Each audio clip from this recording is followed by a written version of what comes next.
Hi everybody, welcome to Pizazz News. I'm very excited today. I have the beautiful Dr. Fahmi Farah from Texas. Hello Fahmi. Hello, Natasha. Thank you so much for having me on your show. It's a pleasure to be here. It's a pleasure having you here. Yay, we finally got it. We finally managed to. That's right. That's right. We've not known each that other for like. Not that I pulled you. Yeah, we've Not known that I didn't pull you out of surgery. now, and finally. I didn't pull you out of surgery or anything, so it's a weekend. It's all right. There's no one waiting. Oh no, it's all right. Yes, I will be on call tomorrow, but tonight I'm good. I thank you so much for joining me because I know that you work so hard, and the hours must be insane that you do. Well, thank you for having me. Yes, our hours are very crazy, especially now with COVID-19. There's a big surge, especially here in Texas. So our schedule is a little bit hectic right now, but we deal with it. And I have to apologize too for the timing, because I said one thing on Instagram, another thing in our email, and it was and you were like, oh, I can be ready in 10 minutes, and this is what you come up with. This is probably the fastest I've ever gotten ready, but hey, it's okay. That's amazing. It's just you're gonna have to later on. You're gonna have to tell me how you do it so quickly, because I take forever.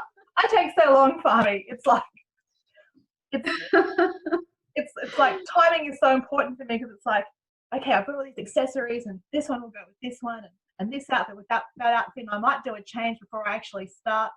So I'm not. I would struggle with 10 minutes. I'd have a heart attack, which is a good thing you're a cardiologist. Right. See, most of the times I'm just in scrubs, so it's nice to finally be able to wear something other than scrubs. And I dressed up for you because it's Saturday night here, so this is my Saturday night outing, actually. Well, I dressed up for you too, and I've got all my bling on. And well, it's Sunday in Australia, so but any excuse is a good excuse to dress up when you spend so much time doing other things that are not glamorous, and I understand that. I spent a lot of time writing, reflecting, and thinking about having a break and going out, and hours will pass. And then I'll go, I should have just gone out instead of just being so. Yeah. Oh, I could have gone out for a walk and come back, and I would have been ready for writing instead of thinking, I've got to get to my writing. So today's a really exciting, very exciting interview, because we actually met a few years ago on Twitter, and we became genuine friends. And I really liked the tweets you put out, and your energy is just so positive, and I really like that. And I became a follower, and we got to know each other, and you became a bit of a fan of crazy Natasha and her Pizazz new shenanigans. And I love the fact that you accept me as I am, for the way that I am, and I love that you're different too. You're very original in how you are as well. You're not like one of those boring, unapproachable sort of doctors that people just don't feel that they want to tweet to and get to know. So I wanted to ask you about, so last year you branched off, you were very brave and branched off into a new entrepreneurial venture. Do you want me to repeat that? Yes, Natasha, it broke up for a little bit. Can you please repeat the last thing you said? Last year was the year that you branched off and went off into your first business venture, your entrepreneurial one. Would you like to talk a little bit about that journey? Yes. Yes, that's correct. So I graduated from fellowship back in 2017, and then I worked for 1 year under a hospital. And after that, I knew immediately that I wanted to work in a more independent atmosphere where I can truly just pay attention to my patients and be more patient focused. And so with that in mind, I ventured out on my own and I established my own cardiovascular institute. So it was initially, needless to say, very much a scary adventure to go on my own. There was a lot of fear from my own. I knew there was quite a bit of risk from many different aspects, from a career aspect, because it was new career for me. I was fresh out of fellowship not too long ago, just 1 year. So fear of perhaps damaging my career was there. The uncertainty of financial situation, how much it was going to take to begin something like that. And if it's not successful, it could damage me financially for the rest of my life. So all of those thoughts were there. There was a lot of pushback from within the community. Some of the people that knew me, some were genuinely afraid of how it might end. So there was some discouragement there because they were concerned. And but there were some people who were really behind me, rooting me all the way. My parents, they were supportive from the very get-go. And I had the fortune of meeting you on social media, and it was just the perfect timing when I met you, because you were so amazingly supportive to me. And we were like thousands of miles apart, and I had never met you in person, but you believed in me. And just some of my closest people, like my parents, and that gave me a lot of courage to keep pushing on. And it was enormous, the task. I did everything by myself. I had to do all the research on my own on how to establish a practice. It has a lot of layers of complexities because it's a medical practice. So there's all the medical stuff in it. Like, there are so many different licensing and laws and rules that I didn't know about. So I had to learn those myself. And then you add the other layer of complexity, which is a business, because it's not just me being a clinician anymore. There's a whole other scenario, which is a business owner that I had no experience of in the past. So altogether, it was a great challenge to take on. And a year and a half later, I'm so glad to be talking to you and to let you know that it went okay. Yay! And it's going well so far. Yay! Yay! You did it. I love it. I remember seeing the first time you'd released the photos of your practice, just when it was really raw, when it was like the shop fitting, the fittings that were put in, and it was like, wow, I can't even imagine just how much is going to go into what Fahmi has to do. But it's like, this girl's done cardiology, and she and I know your story from when we did the interview before, a year ago, with you as born as a premature baby, and that whole story of how how the staff had basically told your mother to start saying goodbye to you, and she just wouldn't. She just didn't.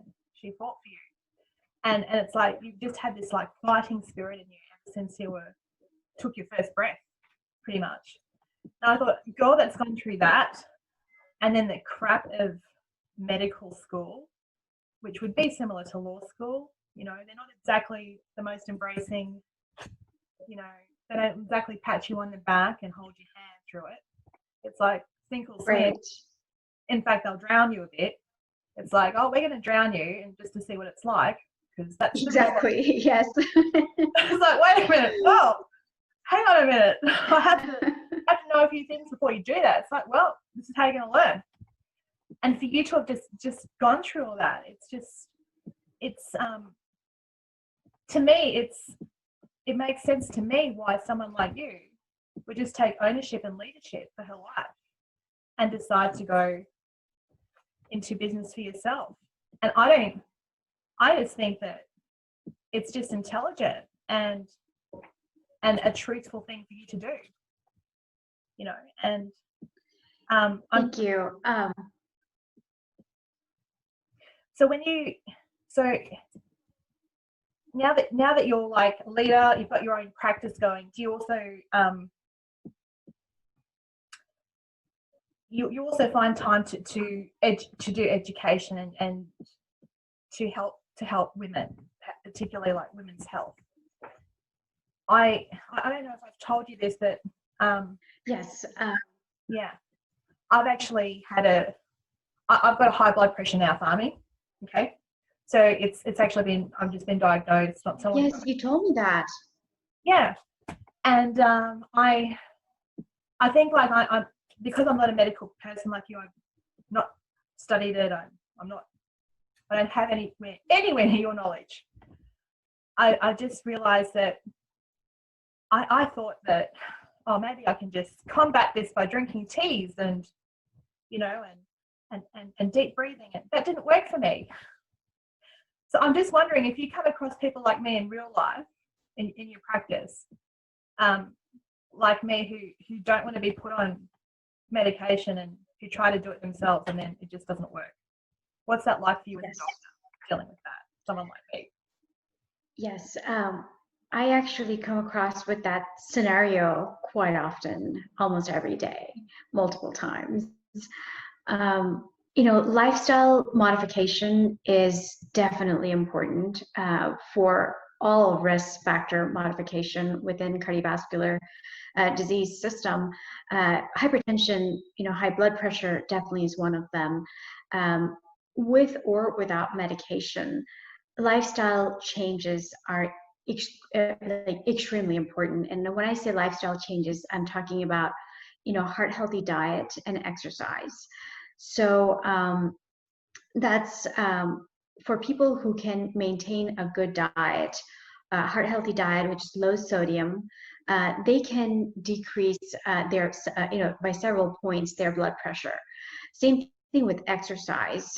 With daily exercise, what we recommend is between 30 to 45 minutes of exercise time, at least 3 to 5 times a week. With that, we can decrease your blood pressure numbers significantly.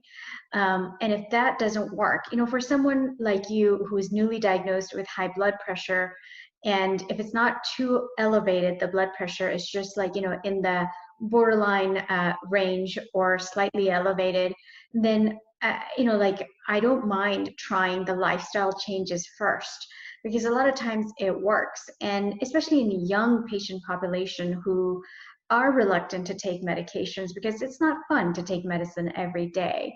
If there's something we can implement to try and decrease the blood pressure first, I'm all for it. I really believe in the whole holistic approach when it comes to treating patients, because I don't like to just throw medicines at people and not do the other part. I very much feel that they should come together. We should implement the lifestyle changes first, good diet, good exercise regimen.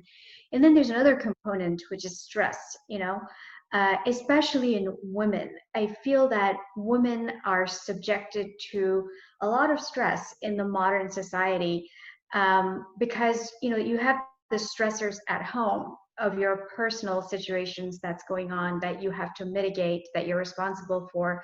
You have loved ones that you have to take care of that you're responsible for. But now, women are, most women now have their career oriented, so they have to go to school to get the education. So they have the same burden at home, and additionally, the burden of career, like obtaining one and maintaining it. And so that could be quite stressful. So that stress factor plays a big role in elevated blood pressure. So things like, meditation, mindfulness, calming exercises, doing things that you enjoy, like listening to music. Those are all helpful, non-medicinal, approaches that I still give a lot of value to. There's one other exercise that I a lot of times give to my patients who have difficulties taking medicine, or they're just not wanting to take medicine, or they want to try something else at first. This is, and it has been effective like almost 100% of the times. Okay. Give it to us. So one of the things is like, you know, yeah, so if you, and this has actually been tried in Cleveland Clinic. So there's some, you know, data that it does work. So I tell my patients, you know, who have like sudden spike in blood pressure, you know, and this is like despite them taking medicine, to just go to a room, turn the lights off, lay down, and just think of a really happy place. Just completely remove yourself from your everyday thoughts and close your eyes and just take a deep breath in, hold it in for a few seconds, like, you know, 10 to 12 seconds, sometimes 30 seconds if you can do it, and then slowly let it out and do it for 1 minute and see what it does to your blood pressure. It has been very effective in my patients. So that being said, I do want to say that there is value in medicine, you know. Typically, so the mechanism of blood pressure, what causes us to have high blood pressure, typically it's a problem within our vascular system. So our vessels, the walls of our vessels, they become less compliant, you know, over time. And as a result, that is blood pressure. That's how it reflects as high blood pressure when we measure our blood pressure. And some people do feel it when they have high blood pressure. They do become symptomatic. They could have headaches, they could have dizziness, shortness of breath, or even chest pain. But majority of the people, they do not feel symptoms from high blood pressure. And that's the reason why it's called, it has a bad name associated with it. It's called silent killer. And the reason for that is because high blood pressure over time, if untreated, can cause heart problems like heart disease, such as it increases the risk of having heart failure over time. It increases the risk of having increased wall thickness of your heart muscle. It also increases the risk of having heart attack in the future. So it's not something that's trivial. You know, high blood pressure is something that gets brushed off a lot, and it shouldn't be. So after taking all the measures, the lifestyle modification measures, if your blood pressure is still elevated, it is important to seek help and take medication to help minimize those risk factors. Yeah, that's so true what you said, because blood pressure to a non-medical person such as myself and a lot of other people who aren't doesn't sound like something serious. It really just doesn't to our ears. And so I just thought, of course I got high blood pressure. I'm going through my master's. You know, I'm doing 10 million things all on my own. And it's, once it's sober, I'll be fine. But even though I had everything under control work-wise and I was on track, I'd actually, you know, did all those things that you were suggesting, that you suggest to your patients, to minimize it and to bring the numbers down. But unfortunately, it didn't work for me, and that's just the way it is. But at least I tried it, and I wanted to for myself, because I just did not want to go straight to tablets, because I know that, well, that's going to be a daily thing. But it is really important, and I'm just learning. I'm just learning from you, actually. You're teaching me as we're talking now about it, because I don't have that explained to me by my GP up the road. You know, he's a good guy and everything. Like, I'm not putting anything down, but his approach is different. It's more like, oh, you need to be on this. And I mean, mine was quite high. It was like 174 over 114. And it was like that. It was like that over a period of a couple of months, because I kept losing weight, exercising, doing all this stuff, got rid of no salt, and it still didn't drop.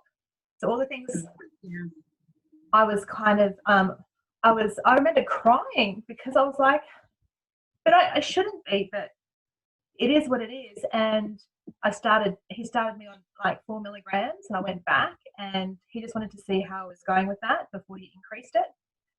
And I'm just wondering, without you giving me like medical advice personally, but just in general, because I'd never ask you that, you know, when you've got high blood pressure and then you take medication and it gets lower, do doctors put you off it, or do you still have to? Is it because of the medicine that? Yes.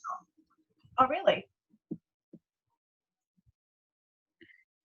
Yes, that is a very good question you asked. So it has to be done very carefully, especially in someone who has very high blood pressure at one point. So I have had the chance to take many of my patients off of their blood pressure medications. So and these are, of course, it's not applicable to all patients. You have to take the full clinical picture into account.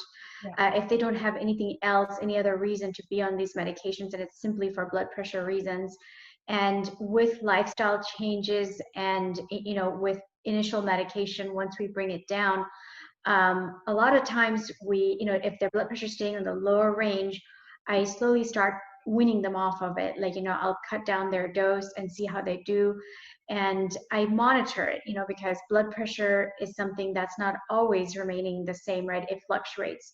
So it requires a lot of working together with me and the patient, because I asked my patient to keep a log. Like, we basically put them on ambulatory blood pressure monitoring system so that we can see what it's really doing, because we have to confirm that they're not having spikes in blood pressure.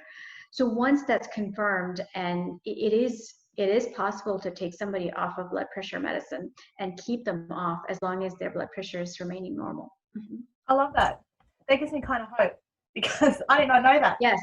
I didn't know that. All I know is that the first time I saw him, he was like, "I'm really worried about you." I'm like, "Why?" He's like, "Well, this is not really good. I hate to tell you this. This is what, you shouldn't be that. I want to put you on medication." I'm like, whoa, hang on a minute. I've just come to see you about these headaches. What are you talking about? We've only just had this little. It's like I felt like I needed to find out a little bit more before just agreeing to medication. When he told me that you have to take it every single day and never miss a dose, and you're just going to be on it, it was just a bit too sudden and confronting. And that's just his style. I don't fault him. I don't think he's a terrible doctor at all, because he's not. He was right. Fahmi, the third time I went to see him, actually, while I was trying to, do it myself, was I actually asked him to get another machine. I said, "There's something wrong with your machine." I get that a lot, believe it or not. Really? I was like, it can't be right. I was like, I've lost like 8 kilos. I've lost all this weight. I'm not having any easy meals, that have sodium. When I found out all the sodium that was in like pre-made soup, and this is nice soup that's not in a packet, but it had sodium. So it was like, I've done all these changes. It's wrong. I said, this is wrong. and he was like, I don't. So he did. He humoured me, Fahmi, because he's a nice guy, and he went and got the old-fashioned one, the one with the. We tried that one, and that one actually came up worse by like, I think 1 or 2 points. So I was like, oh, I apologized to him, because I realized that I'm not a doctor, and I wasn't trying to be a doctor. I just don't have the knowledge. And and it's also very hard to accept that, to be suddenly going from not needing any medication, you're completely healthy, and then needing to take a medicine like an everyday thing. It's a very daunting thing sometimes. Am I going to be on it for the rest of my life? So those thoughts can be very scary. And but I can give you the reassurance that, as I said, as long as there are no other medical conditions why you need to be on medicine, and the blood pressure is completely controlled and well managed, you can slowly get off of it. Some people can. But on the other side, a lot of my patients, their reluctance to be on prescription medication for hypertension is because they're very worried about side effects of the medications. And that's what most of my time is spent coaching on that. And I think it's really reassuring to know that most of the blood pressure medications, they've been in the market for decades, and they've been studied through a number of studies. So we know exactly what the side effects are. We know these medications very well. And the good news is that the side effect profile of pretty much all blood pressure medications are extremely low. And so the risk to benefit, the benefit outweighs the risk. Yes, you're right. Because one of the other things, I mentioned the cardiovascular risk, heart attack and heart failure. One of the other things that we worry about with high blood pressure is the stroke risk. And, it's a lot better to take a medicine than to have the risk of stroke, because stroke can be so debilitating, it can paralyze someone. So those are the things. And you're right. And and the other thing too is I've suffered for so long with these migraines, like excruciating, nauseous, vomiting. And I thought that it was just because of what I was studying. I just thought, well, of course I'm gonna. But it kind of actually sort of happened when I started my law degree, and I've just had it for sort of years. It's been getting progressively worse as I got deeper into it. And so I thought, it's because of that. Once I finish that, I'll be fine. And I even actually went to get my eyes tested, and that's why I've got all these different glasses, because I thought it was that. And I thought it's probably my eyes, because I was like, oh no, it can't be that. It's probably my eyes. I'm going to do my own, I'm going to try to cancel things out. And it was, I was told, I've got these great glasses and all that, and that's wonderful, but I learned about it, and of course you're correct. I researched myself. These are safe. They've been around for a long time, and they are safe, and the benefits far outweigh the risks. And I don't have. I used to take ibuprofen regularly because I thought it was a separate unrelated issue, and also lack of sleep. Like I have for years now really struggled with sleeping because I have spent so many hours writing. People may not know that a law degree is like a medicine degree. These are not easy things to get. These are not easy. Mm-hmm. They're not easy, and you can't go to bed at 10 p.m. or 11 p.m. Right. It's not like that. You would know. It's in order to do well for the assessments, so they put you under the stress. It's constant, and you don't sleep just to keep yourself just getting going. through. Yeah. Mm-hmm. So I'm probably there were a lot of things, but now I take the medicine at night time around say around 10:30, 11 p.m. and I find that because once I take it, I get really sleepy, and it won't take long, and I want to sleep. That's something I'm not used to, but it's good for me. So that's what it does. It makes you go to sleep. Am I right? Well, it depends. There are many different classes of medications when it comes to antihypertensive medications. If it's a beta blocker, so beta blockers are known to cause a little bit of fatigue initially. So beta blockers can cause a little bit of sleepiness in some people and fatigue in some people, but typically it goes away. It has that initial time when it takes a little bit of getting used to it, and then over time people do very well, and those symptoms typically go away. Yeah, well, that's good to know. Yeah, I don't mind it, but it's just like the way that I'm getting through it is by just taking it at night, because it's like I don't want to be groggy during the day. It's right, yeah. What was I going to ask you about? Okay, so that's high blood pressure is something that it's what was I reading? It was something like heart disease is you were saying it's a silent killer, and it's the leading killer out of all the diseases. Something like 80%. Was it? Yes. Yes. So high blood pressure is definitely associated with heart disease. In fact, there was a study not too long ago earlier this year. It was several months ago. Actually, it was probably late last year. There was a large-scale study done on hypertension, and it involved women. You know, it was one of the few studies that actually looked at how it impacts women. And the surprising finding of the study was that women are more impacted by high blood pressure at a younger age than men are. So it found that women, like the changes due to high blood pressure, it takes place as early as in some women in their 20s, as earlier in their 20s. Wow. So, which was really fascinating to me. And I actually did an interview with one of the news channels here regarding this study when it first came out, because of how, you know, like in cardiovascular disease, in medicine in general, particularly in cardiology, majority of the studies in the past had been done with men. It was focused on men. And we didn't really have much data to know whether it was similar, different for women. We just kind of went along with it, thinking that it was the same for women. Yeah.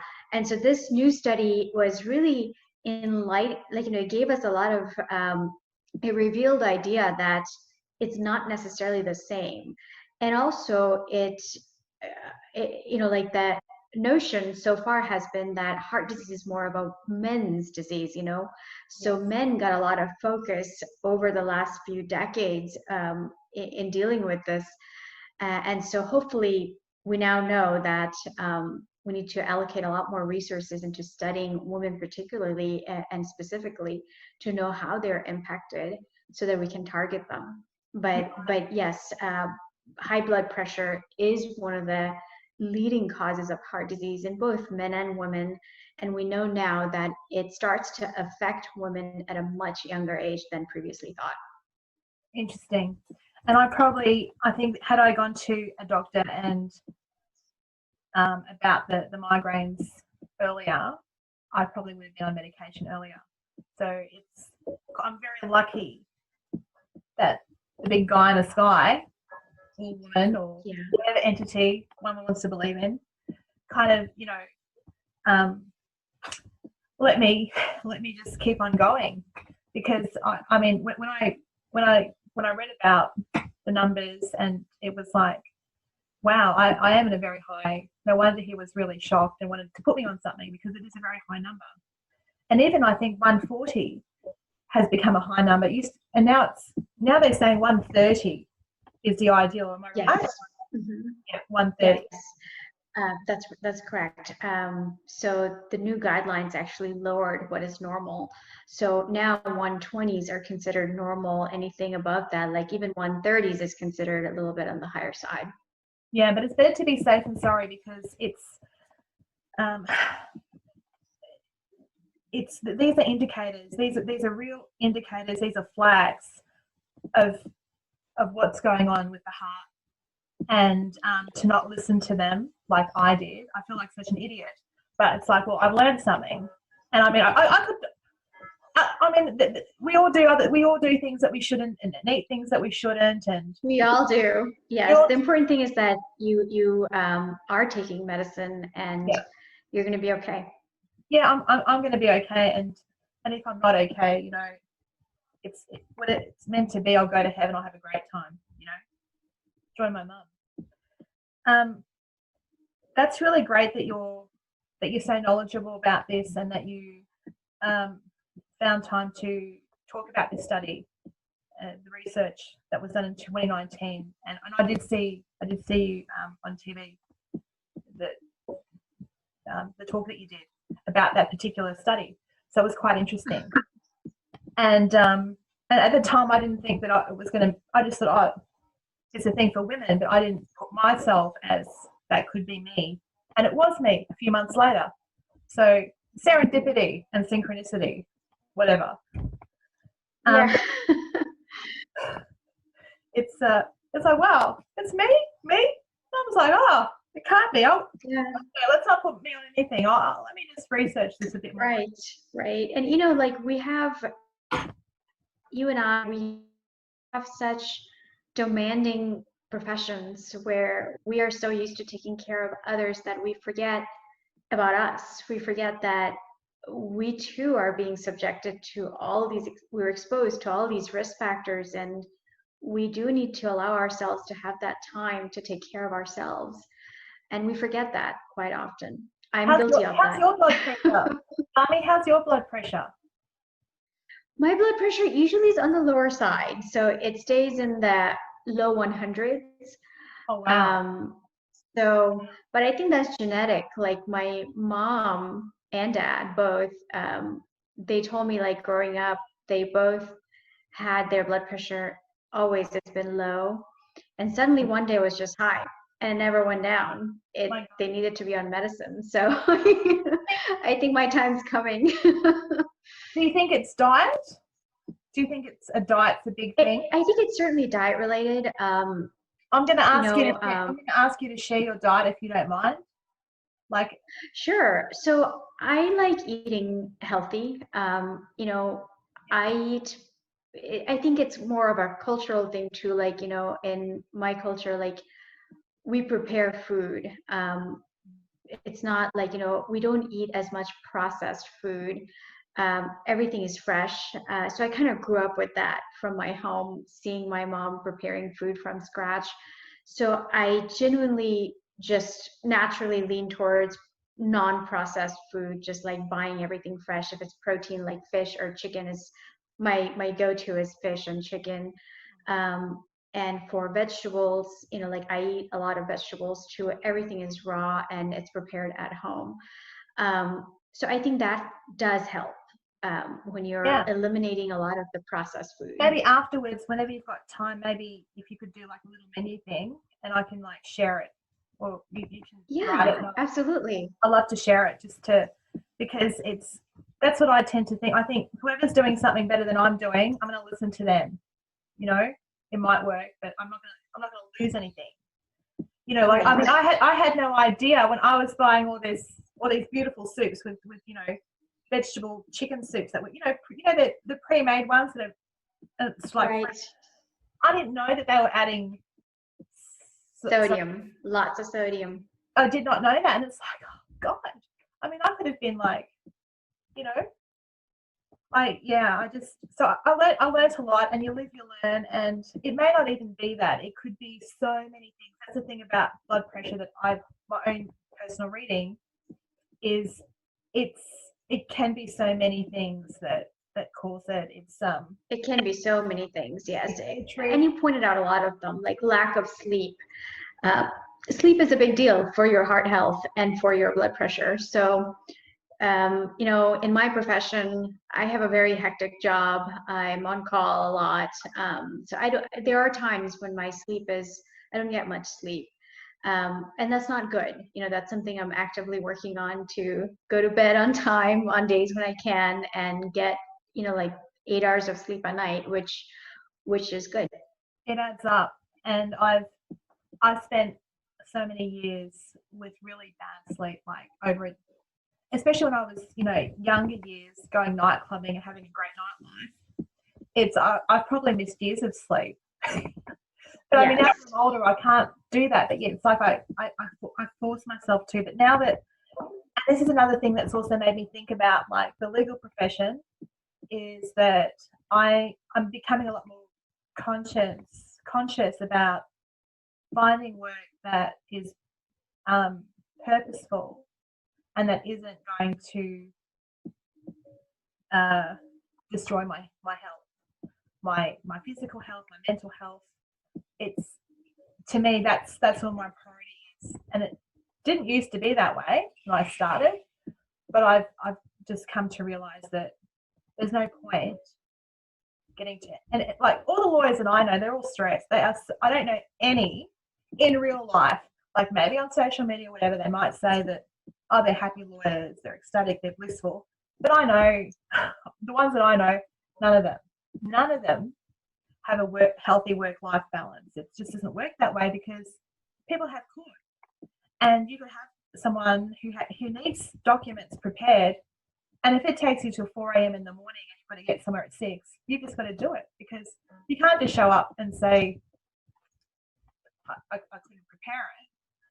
you know, you could ask for an adjournment, but it's like if you start doing that, then it's like, well, you can't handle it. It's that's what I noticed. That's been my experience, and it's like, well, it's and even at university they were talking about it, like in our final, like when I was doing my law degree before I did my master's, that it is a profession that's where your health is going to get affected, and we even had like a whole team of like I mean, I didn't use them at the time because I thought, well, what's a counsellor going to really do for me? They're not going to, you know, do these documents. They're not going to write themselves. I've got to do it. Yeah. What's talk therapy when I've got to do this document? You know, I don't have an hour to waste talking about my feelings. My feelings are I'm stressed. Yeah. But it's actually funny that the doctors have been there for me, and even the doctor that who helped me with this, he said, you know, Natasha, he goes, that's a lot of words that you've got to come up with in such a short time with everything that's been going on in your life. He goes, that would explain this. That would make sense. You need more time to, you know. So yeah, it's interesting, and I just think doctors are amazing. I think you're amazing. I really do. Thank you. And I'm so glad that, you know, that we've met, and I'm so happy for you that everything's going well with your clinic. Well, thank you, and I feel the same way about you. Congratulations on completing your master's. I saw that, and I was so happy for you. I know you worked very hard. Well, I thought, you know what, this deserves a little digital, you know, announcement, because up until you have the transcript that says you achieved this, you're just waiting for those results to come, and it's like, okay, I got through migration law. Yes, I got through this. I got through blockchain. I got through, and it's like I was waiting on just one more. And I ended up emailing the lecturer and just saying, "Do you mind? Could you please mark my paper? I'm waiting on your mark, you know." And it was like, oh, yes, I just haven't put it up. And I was like, thank God.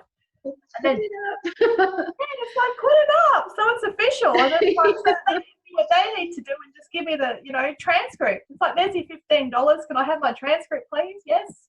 I know I can't go to so yeah, I was really pleased about that, and I thought, well, that's when I can tell everybody, I can make the announcement, and I thought I'd do a little fun thing just to announce it, and because it's a big deal. It's, you know, it's a big deal. It's a big accomplishment, and you should be very proud. I'm really proud, Fahmi. I mean, to be perfectly honest with you, with everybody, it wasn't easy for me to get through my legal education. Even from the start, I really struggled with it. Perhaps more than other people did, because I came from like an art. I had a Bachelor of Arts with political science and literature and education as my points. And so law, it's not opinionated. They never ask for opinions. In fact, when the first semester, they did ask for an opinion about, it was a criminal law thing, and they said, what is your opinion about the judge's finding? And what do you think would be an appropriate response, judgment? And I just thought they were asking for my opinion. What I would do. I didn't know that they wanted me to look at what the judge had done and then look at, is this appropriate sentencing with what we have in the real world? So I was carrying on about, oh, well, this person's a drug addict, so they need to address that problem first. And it was like totally wrong. And it's like, this isn't political science, Natasha, this is law, and we don't want your opinion, your personal opinion. So it's kind of like, yeah, it was lucky that one of my lecturers, I showed her the draft, and she said that she would, if we could all get our drafts in a week before it was due, she'll let us know if we're on the right track. She'll just do it this once because it was our first semester doing law. I got mine in and she told me, you can't, and she actually did a frown. She did it like a smiley face, but it was not smiling, it was a frown. And she said, yeah, this she said, no, actually, no, not frown. It was a smile. It wasn't a smile. That was for something else. She did a smiley face and she said, this would be great for something else, but not this. We don't want to know your opinion. And it's funny. It's So yeah, for me, it is a big deal, and I celebrate it. Not to tell everybody, look how smart I am. I, in fact, don't feel that way. What I feel is that I've worked really hard to get through something that isn't easy, and so I like to let people know that, because it's true for me. I'm not talking about the geniuses, you know. I'm sure you'd know. I don't know. Like for medical school for you, was it easy for you? Did you breeze through it? Oh, it was very difficult. Medical school was, there are no words for how difficult medical school is, you know, especially the first semester. They kind of just throw you into it. You know, there's no like easing into it. You just jump into this ocean of information that you have to just take in and remember.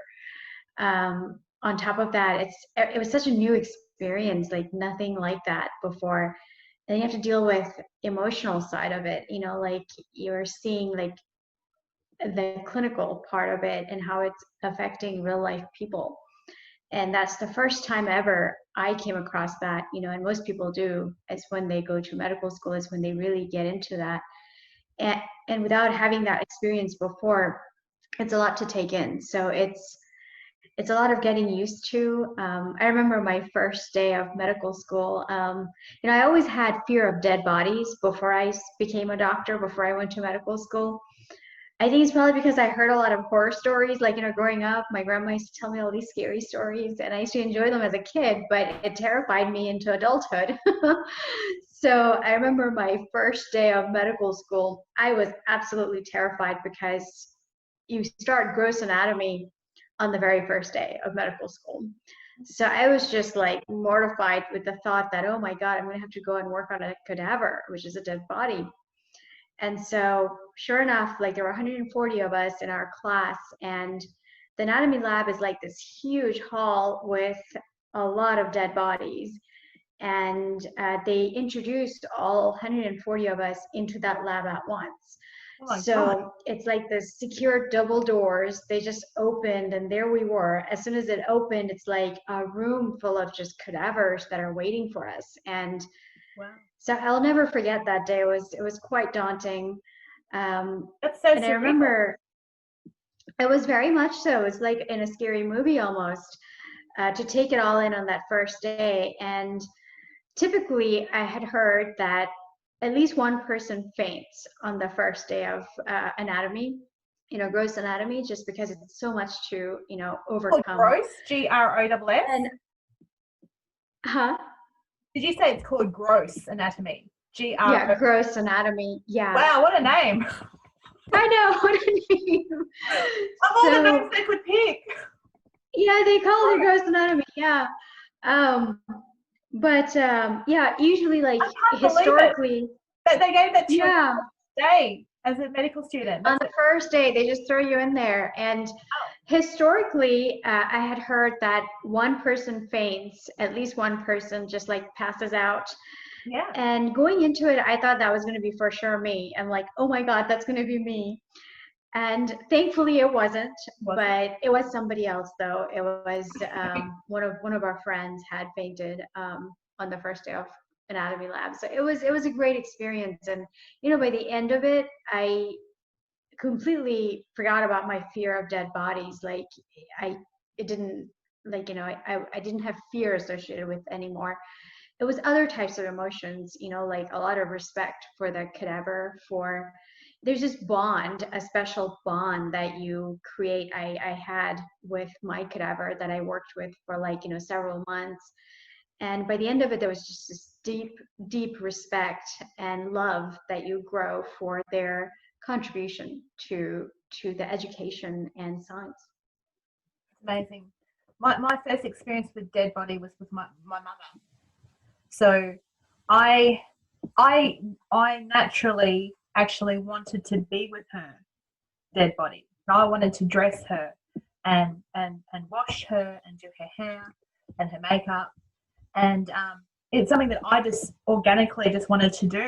And I never thought about this before. It's just that when it happened, it's just what I wanted to do. And she was Orthodox, you know, Orthodox. I'm Catholic. But and I told the priest, and he came with me to the funeral home, and it was my first experience with all that. And I had the best experience, Fahmi. I can really relate to what you're saying. It's like the love that I had for her and the respect for her. I just felt like, looking after her and handling her body with care. That's how I was. And I felt so close to her. And I just would never have it's not something that I thought of. And the funny thing is, I actually thought about, sometimes you see those serial killer movies where, like, the crazy psychos have, like, kidnapped someone and they've got their dead bodies and they're doing their hair and all that. I was like, they must get that from this. I thought, I'm not a serial killer. But it's like, I understand that special bond. I'm not saying anyone should do that stuff, but I can understand. That's just amazing that you talk about this, because I know that it's true, and because I experienced that too. So I can, and even the funeral director, like, he was really, his story, what got him into working in that area was when he had that experience with his father dying, he felt a connection too, and he wanted to be able to do that. And he was amazing. Like, he gave me, I was pretty much left on my own because I wanted to be, and he was fine with it. And he was like, well, I'm just going to be there if you need me. And I even had my own makeup and all her. I had a whole thing set up. And in fact, he actually asked me about some of the makeup that I use, because I'm a bit good with makeup, I like to think. And I gave him a few tips and told him where to go to get stuff. So it was good. Yeah. That's great. So back to medical school. So I had no idea that they'd throw you in like that. But I suppose they do that because it's like, rather than later, it's like, this is how it's going to be in real life. Right. They don't ease into it at all. They kind of just start it from day one. So yeah, it was interesting. Med school is a very different experience altogether. Starting from anatomy lab, where we had to learn how to deal with a cadaver and learn to love and respect and bond, like form that special connection with another human soul, basically, and it's just the beginning, because from that point forward, you have to deal with, like, people who are in front of you, like, who are alive, and you get to care for them, and the pain you feel when you lose them, it's all real. There's a lot of emotions involved, and so there are a lot of moments, that you will never forget. Like, I'll never forget. I remember, like, a couple of instances, like, you deal with life and death on a daily basis during your training time, as well as for the rest of your life, but couple of moments just are so vivid because those were the first encounters. I remember one of my memories. I was a third-year medical student at that time. I was on my surgery rotation, general surgery. I was on call that night, and I got a call. A page came that we were receiving 4 people at once. It was a motor vehicle accident, and it was 4 very young people. They were teenagers. And I had a small brother at that time. He was not quite a teenager yet, but I was very close to my brother. And, I was away for medical school. And when I rushed to the ER and what I saw, those types of memories, it doesn't go away quite with you. We lost 3 of the 4 right away in the ER. And one of them, who had a birthday during that hospitalization, was my patient. I got to care for him all the way. And he did not make it.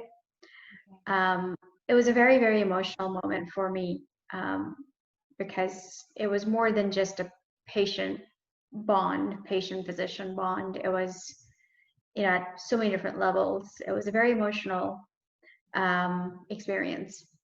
And those are the experiences that build you and prepare you to become a physician. And I know that as we deal with it on a daily basis, a lot of people become somewhat mute to that, somewhat, desensitized, so to speak. Yes. And it's easy to become that way when you're having to deal with that on a daily basis, to take the emotion out of it. I have not, I have not achieved that, and I don't want to. I hope there will always be an emotional part attached to it, because I think that's what differentiates between, just a physician and a physician with a human side. Because when you take the human element out of it, it's just not that great, the experience. Yes, and I don't think that will. I don't think that will happen with you. I know exactly what you're saying. And in fact, when you're going through medical school, I think same as law school, it's you actually do get trained to focus on what you need to focus. It's amazing how they do it, but they're very successful, I believe, in doing it. They really do change your mind. Really does become really. It does. Yeah, because like I was saying, I've never been asked for my opinion, apart from the first time where I learned pretty much. They're not asking for my opinion.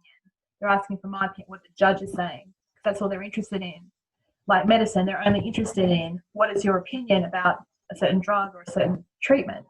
They're not interested in you going, oh, I think they should, look into some woohoo thing that's going on in Peru. No, they don't want to hear that.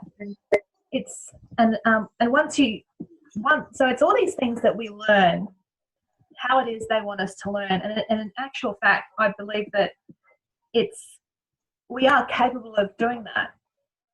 But what makes us, I think, get through it and work later and do a little bit more is the emotional stuff. Because once you start cutting the emotion, that's when you go, I'm tired and I'm going to go to sleep, and I'm human and I'm just not going to be able to do that extra thing. Right. I just have to get an adjournment. I just have to tell the patient that unfortunately I didn't have the time to do something. These are legitimate reasons, but it really has got me thinking, though, that these kind of professions that are so crucial and critical, you're dealing with such critical things to help people that really need your help. It has to take a toll on you, Fahmi. It has to. You have to think about yourself as well to survive, because you also need to look after your own health. And I think the doctors, they don't think about their health as much. Am I right? Doctors, we are guilty of not taking care of ourselves. Yes, that is very much so true. But, hopefully we're trying to change that. The stress of the job, it doesn't go away, but when you're not at the job, it's very important for us to, go to sleep on time, get adequate amount of sleep, eat healthy, exercise, take the stressors off. We're in a way overachievers, and it's not just doctors, your profession as well. Anything that's high achieving, we are overachievers, and to some degree we have some amount of perfectionism in us, and so we are very critical of ourselves. We push ourselves very hard, and I think it's important to realize to be a little kind to ourselves and cut ourselves a little slack every once in a while, and pay attention to our health. I think that's very important. Yeah, and I think that there'd be other things too, and it's and it is the education. It is the education, because once you learn the 10 million things that could go wrong, you're always second guessing yourself. Like, what if it's this, or what if that happens? Do I need to tell the person this, or do I wait, or do I just? Because it's like, once you start, as you would know, if you start telling a patient, oh, and this, you've only got a certain amount of time to, to consult. And so I imagine that, you're consulting on a particular issues that you need to be addressed. That doesn't mean, though, that there isn't a whole lot of other things that can't be possible or futuristic. It's just, it's really hard. It's hard. So yeah, it is. These are these professions. I guess that's why you get paid the big bucks. They used to say at law school, you know, if you want the big bucks, it's like, yeah, I'm not going to make the big bucks because the things I'm interested in, There's no big bucks anymore. And especially after, you know, the high blood pressure and just the horrible, the stress. It's like, I don't know if I want to make the big bucks, really. I'd rather, I want to live on an island and go fishing. That's what I really want to do. And it's, I don't think that there's a degree that kind of teaches you how to do that. You know, it's right. It's how does one get to an island and go fishing, and you know, it's interesting how our world and how our world doesn't really reward people like you enough. You know, doctors they really do put themselves out there for us in so many ways, and they just think of us. And, you know, we do appreciate you. You know, if you don't hear it from people, we know that we appreciate you. Know that thank you. I adore you. I think you're amazing.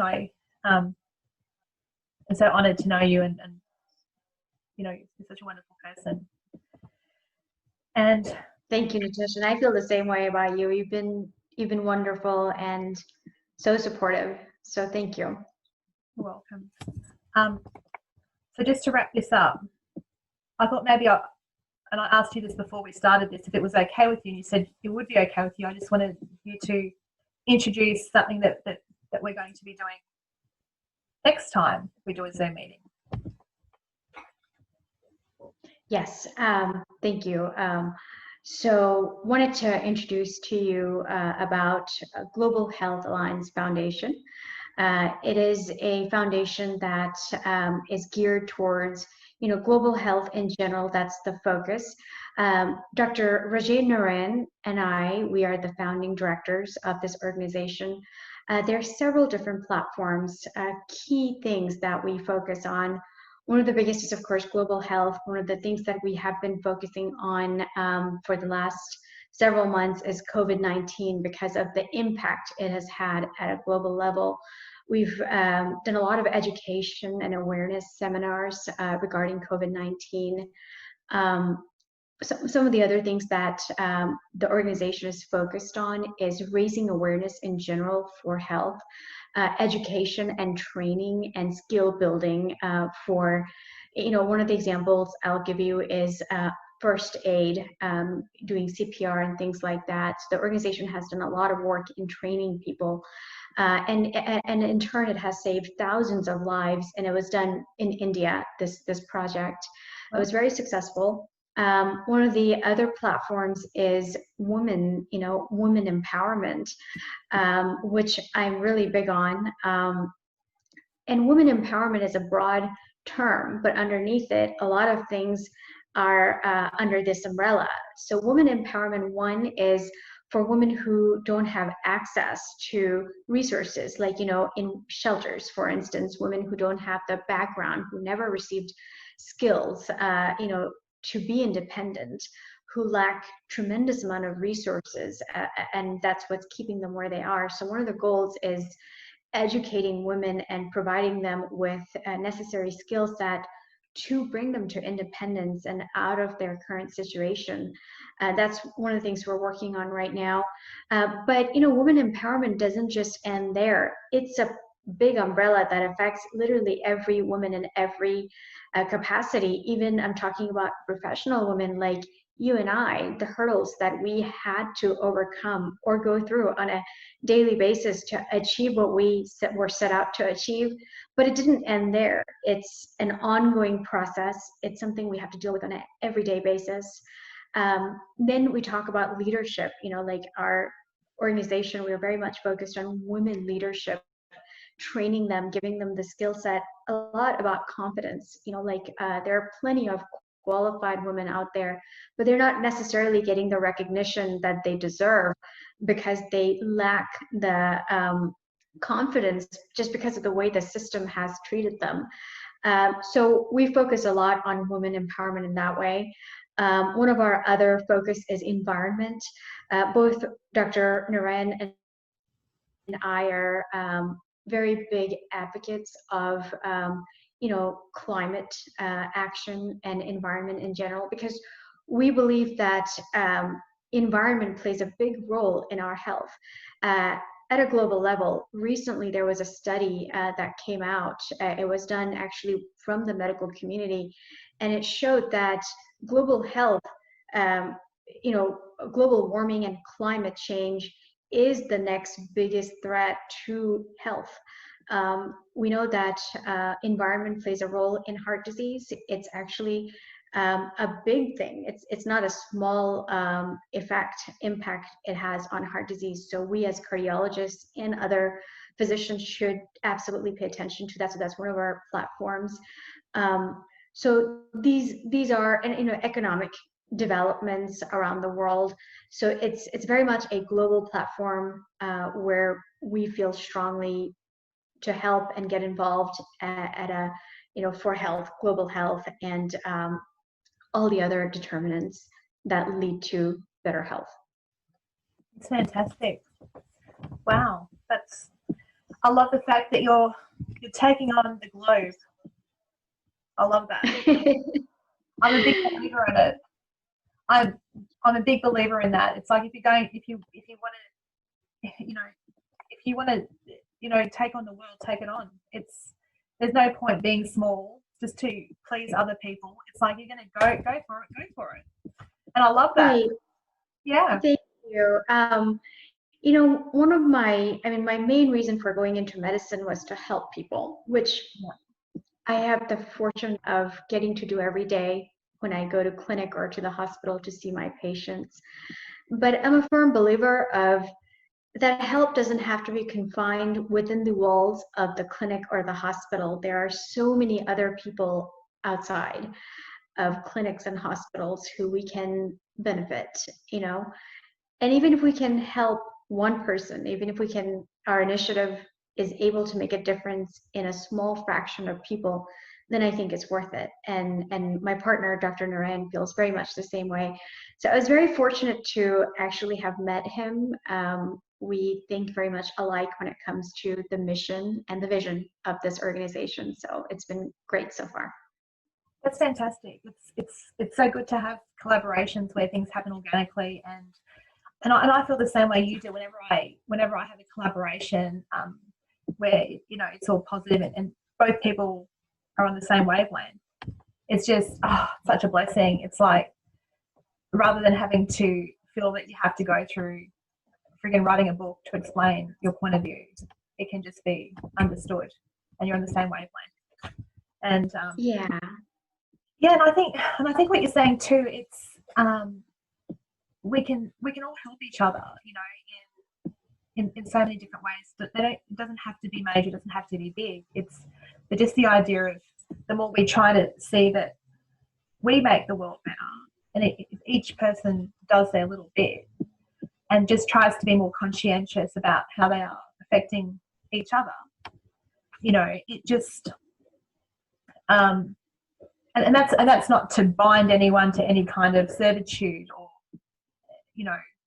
anything. It's just being conscious of our bit, and the more people start to think that it doesn't have to be big and major, but just the more we try to make the world better just by thinking more about what we're doing and our impact on others, it just creates a beautiful chain of just positivity, and I like that energy. Yeah. Thank you. I love the energy. That's how I started Pizazz News, with that idea of just that energy, and to do it myself and see what happens if I just do that, and where it takes me, And you're similar too. Absolutely. You gotta take a chance, and as long as you have the right intention in mind, it doesn't hurt to try. No, trying doesn't hurt. Not trying can hurt though. Yes. Not trying, not putting effort in, giving up, already deciding that there's no point in, helping someone, or there's no point in recycling, or there's no point in, just you know, even diet, like if I'm looking after my diet, it's the little changes. You don't have to start off with, all right, I'm just going to take everything out of the fridge and just pluck it out and start from scratch. You don't have to do it like that. Exactly. It has to be, you know, baby steps, one step at a time. You know, going back to the diet, I always tell all my patients that it doesn't have to be a drastic change. You know, it doesn't have to mean that you have to completely cut something out of your diet.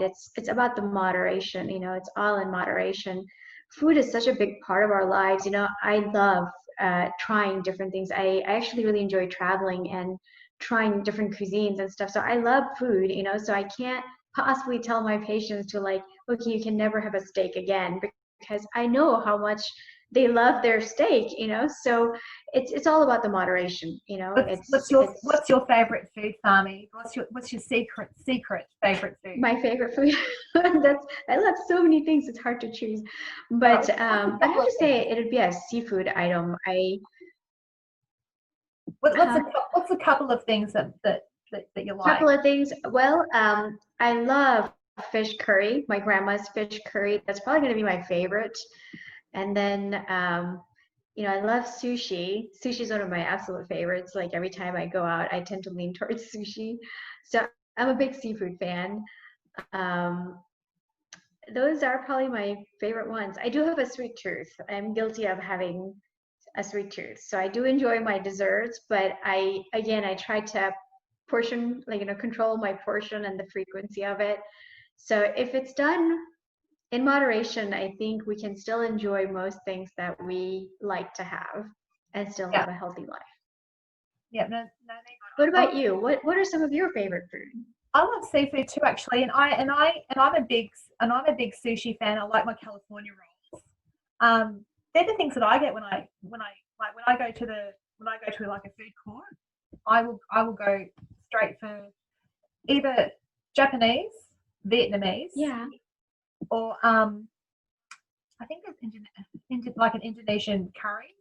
They're the things that I go for. You know, things that I won't do at home, and sometimes I go through phases where like I will crave chips. Like I will want like fries from McDonald's, or I will want chips.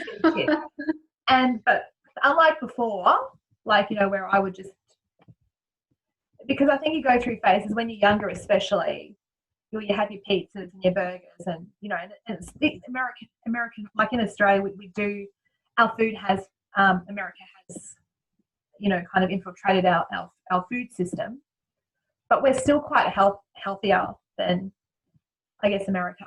I have been there, so I know what it's like. I know how hard it is to get healthy food. It's like in Australia, it's a bit easier to access it. In America, I was like, I was quite shocked. Like at McDonald's, a large is really a large. It's huge. Bigger than, portions are really big, and and as cheese. You said, like, you know, cheese. Yes. It's like, wow, that's so weird. Like in Australia, it's like we don't have a lot of those little condiment things that you guys have. It's like all the sauerkrauts, all the, you know, it's like we'll have our tomato sauce, which is like your ketchup, but they're not left out there for people to eat. Like unlimited supply. Yeah. Over there, I noticed that, wow, people just live off that shit. It's like they'll get it's like, wow. And they do. And the bottomless coffee. It's like I don't think that there's a place in Australia that has a bottomless coffee. It's just not a service. It's just not a thing. It's all the continual soft drink sodas. You know, but yeah, seafood. And I'm a big fan of Egyptian food. So that's my background. And so I love traditional Egyptian food. It's my favorite. Oh, wow. I had no idea your background was Egyptian. That's very cool. Yeah, no, most people don't. It's other Arabs can tell, you know, just but yeah, no, I have an Egyptian background and also Greek as well, so a bit of a mixture. But I grew up with beautiful ethnic food, and I was Australian born, but yeah, I do love my Egyptian food, and as an Arab, I can tell if it's cooked by a Syrian or Lebanese. But the only thing I like with the Lebanese, their sweets are really good. Their baklavas are the best. Yes. So Yes. I love the baklavas. I love, yes, like the Arabic food. I love it, you know. So are you familiar with something called mensaf? What's mensaf? Mensaf, it's a Jordanian and a Syrian food. I think it's actually the national food of Jordan. It's really good. It's like it's meat basically in yogurt sauce. It's delicious. Yeah. Oh, I know that one. Yeah, it's really interesting with the Middle East because there's so many different. Like, I mean, baba ganoush is just. I live off baba ganoush and hummus and tabbouleh. Yes. They're things that I just love. It's so good. And I love shish kebabs. I love, I don't like getting kebabs that are just, where they shave it off the. Oh yeah. I don't even know what that meat is, but to me, it's like I don't know what that is. It's like, and every time I've ever had food poisoning, Fahmi, it's always come from getting like a kebab like that. If I have a kebab, it'll go to like a proper place where it's like I'll know that they're, proper Lebanese or proper Syrians or Egyptians, and get like a shish kebab where they'll actually have the lamb and on the skewer. And it's I don't, and I love also wara eneb, which is also dolmadas in Greek, which is the Greek the grapevine leaves that are. Oh yes. Yes. Uh-huh. The stuffed grape leaves, right? Yeah, stuffed grape leaves. Yeah. I love that. Yeah, me too. Yeah, but I don't cook these things because it's like if I cook them, Fahmi, I'd eat them. So, and you can do the stuffed grapevines with capsicum. Oh no, I did not know that. It is so yummy. You should try that. That's another Greek Egyptian dish. Greeks and Egyptians are very similar. The foods are very similar as well. I think Turkish food as well is very similar. It's Oh, did you say like the capsicum like stuffed with some? Oh yeah. I do know about that. I love it actually. I've made it several times myself. Yeah. And do you have lots of sauce on it too? Lots of tomato sauce? I typically don't put as much sauce on it. But I just mix it all up with spices and like stuff it in the bell pepper. We call them bell pepper here in the US. And then I bake it, It's really good. And it could actually be really healthy if it's made the right way. Yeah, no, it is a nice one. I've noticed that like when I eat rice and pasta are a bit evil for me for some reason. So I've just been listening to my body, and it's like if I have rice and pasta, which I love, I'll just feel so tired afterwards. It just doesn't energize me as much. But I find that's what I like about Japanese foods. Like I can do the sushi, or the rice with the sushi on top, because I won't want too much of that, just because the texture and just the way that it is with the wasabi and the soy. It's not something I'd have a lot of. With a curry, you have a lot of rice. Right. And I find I'm not so tired if I have that, but just having less of it, because if I get my rice cooker going, that's it. It's like, well, got to get rid of the rice, because I also grew up with not wasting food and hearing from my parents every day how people in Africa are starving and they don't get to eat food, and that you shouldn't just waste food. Not that I'm blaming my parents for my food choices, because I'm a little bit old now to do that. But I think that those habits too can happen when you're young, the idea of just eating what's in front of you on your plate. Yes. Yeah. Can you hear me? Yes, I can hear you. You got cut out for a little bit there, but now I can hear you. Okay, cool.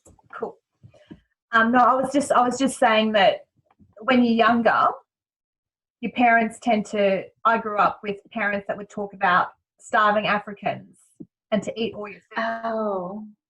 So it built this thing of not wasting food, and then it's kind of wrong to just throw food.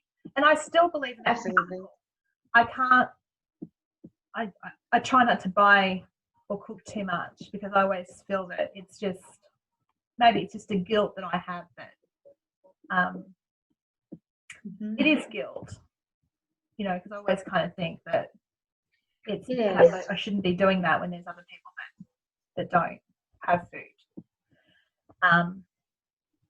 But it can also make it easier to get into patterns of just eating too much if you've got the parents from certain cultures like ours, where it's like you've got to eat everything on your plate. I'm sure you had it too. Right. Mm-hmm. You had it too? Yeah, I completely know where you're coming from. Yes. That pressure of needing to finish everything could mean that you're consuming, more than you intended to, just to not feel guilty about the waste part of it. Waste is something we're really guilty of in the United States. There are like, thousands of tons of food that go to waste every year. So yeah, I think we all need to be mindful of food waste, because there are a lot of people, children, that are that do not have access to food. I wish there was some way of channeling everything that would be, that could be like, going to places where it could be used better, but unfortunately we live in a world where that's not always possible. Yeah. But it's important to take that cultural, to take it in a way that's not damaging to you. Yeah. I think we let guilt drive many aspects of our lives. Sometimes it's not healthy. No, you're right. And I'm becoming more mindful of that in certain areas, like by being a bit more purposeful, by being a bit more perhaps also honest with things that I want to do, and going more for that, and just voicing more of what I do want to do. So, because I find that, well, I have to do, especially with your health, when one's health, isn't the optimal, what you think it is, you start thinking more about, ways to alleviate stress, and one of that is guilt. As a Catholic, I grew up Catholic. Guilt is just part of the Catholic Church. We're very good at it. I think the Catholics are really, they take the cake or the communion when it comes to guilt. It's a big part of it. No, I don't want to be excommunicated. Guilt is definitely. It's one of the few Christian religions, Catholicism, that lets you. I'm sorry, I didn't hear the last part. Can you hear me now?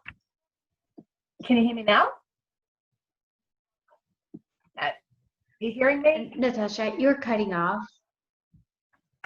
Okay, now? I can hear you. Okay. Now. I was just saying that Catholicism is one of the few Christian religions that lets you go there and leave without any kind of extra interventions. Like, you come here for the mass, you leave, that's it. Some other Christian religions might be a little bit more intrusive with what they expect. I'm not the best Catholic, but I feel comfortable.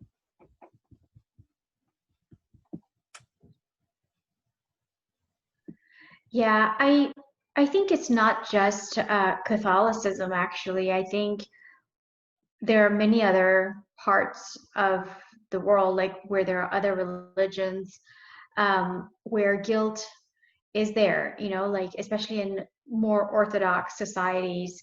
in across the board, like, you know, all religions really.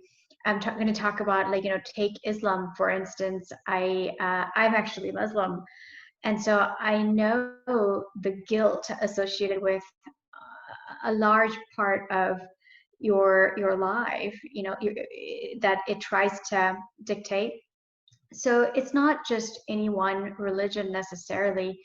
I think in across most religions, if there's, you know, like any amount of orthodox or you know, conservative thoughts, then there is inherent amount of guilt associated with it if you're deviating from what's stated is right. You know, like, and guilt is, you know, guilt is not good because it leads us to have more stress, more anxiety, and, you know, as a result, it takes away from us. You know, it takes away from living a healthy life, from growth in many ways. You know, I'm a spiritual person, so I have respect for all religions, but we do have to be mindful of the guilt. If there's an aspect that causes enormous amount of guilt, then we need to talk about it, and we need to overcome that, you know, together, so that we don't let the negative part of it impact our lives in a bad way. I'm 100% with you. There isn't any kind of religion that is perfect, and Catholicism is not perfect. It's just something that I grew up with, and I feel familiar with it. I understand how it goes. I've had so many years of it, and I always come back to it. I've tried other things, but it's like I always come back to it because it just feels familiar. I like the masses, but outside of that, it's not like I feel that I have to do anything, you know, extra. Yeah, I try to take the good from the religion, you know, like the comfort part of it. You know, all religions. I would never like want to convert anybody, that's one thing I don't like, Fahmi, is any religion or spiritual belief, like non-religion, and I really hate that. The one thing I hate is all those new agey things where they make you feel like, oh, you're part of an organized religion. You know, how you poor thing, you know, that's all patriarchy, you're a feminist. It's like, yeah, I am. But it doesn't mean that I'm going to necessarily go and want to, you know, go to Tibet, start, you know, chanting and stuff. Or it's like everything comes from religion anyway. Everything comes from orthodoxy. It's all, if you really looked at all the spiritual new agey things, they all actually have a lot of things to do with the conservative religions, but they just think that they're cooler. And I just, as long as no one really kind of tries to push their views, I don't really care what people are, you know, into, as long as they're not hurting others. That's just my thing, you know, because I'm definitely not. I would not say I'm, you know, a perfect Catholic. I'm definitely not. In fact, I've looked at Orthodox Coptic because of my mother. So I've even gone through their process, which is intense, Fahmi. Their masses are like 3 or 4 hours. And the incense, and it's like, oh, God. And you've got to cover up. There's no way I could go like this because it's like someone would come up and give me a cardigan or something. You know, in Australia, it's like hot. And I do that because it's like it reminds me of my mum, or I go there because her friends are there and they like to see me I remind them of her. And I don't want to get involved in the politics of Catholics and Orthodox. To me, it's like, well, that was my mum, and she gave me to the Catholics. My mum told me this a few years ago, you know, before she died. I gave you to the Catholics, she said, because I didn't think you'd make it with the Orthodox. They're more relaxed, you know, and she was right. It's only after her death that it's like I will have more to do with some of the Orthodox, but they're hardcore, and I think I deserve a medal for being able to, you know, handle all the incense and the standing and the intense stuff that they do. I think hats off to them all for doing it, because I got nothing to complain about at the Catholic Church, you know, where it's just a 45-minute thing, and the priest was like, "Go in peace. See you later, everybody." You know, their thing is more intense, and it's interesting that I don't like the politics of religion. It's because, you know, children, like I'm a child of her, it's difficult when you've got parents that are into different religions, and you want to be a part of both.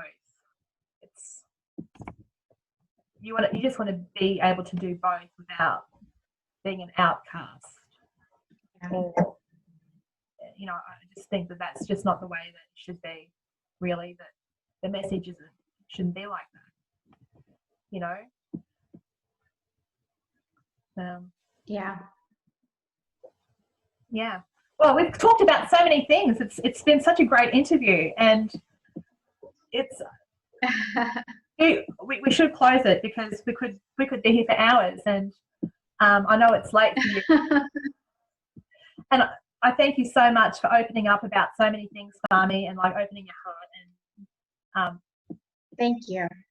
Talking about so many. Thank you for having me. I really enjoyed it.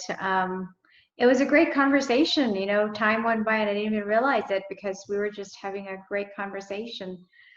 So thank you so much for inviting me to discuss these things with you.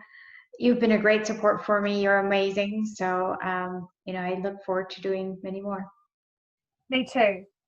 Me too. I'll say good night or good day. No, good day for me, good evening for you.